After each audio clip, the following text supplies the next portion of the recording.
Құрметті Алаш елі, құрметті Қазақия қауымы, мен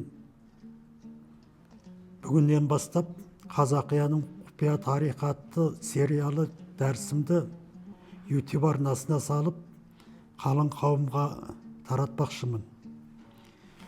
Қазақияның құпия тарихы қазақтың 5-6 мың жылдық тарихын қамтыған,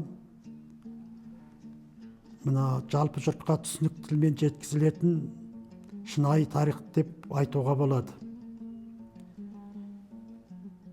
Мына Қазақия 16-17 ғасырлардағы қазақ хандығының латынша атауы немесе ғылым батыс еуропалықтардың қазақ хандығын атаған ғылыми атауы деп атауға болады.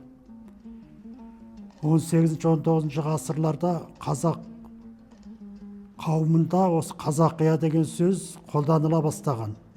Соның бір дәлелі 20 жылдың басында осы қазақ зиялылары әдебиет Қазақия деген кітапшалар шығара бастаған. Яғни Қазақия әдебиет деген.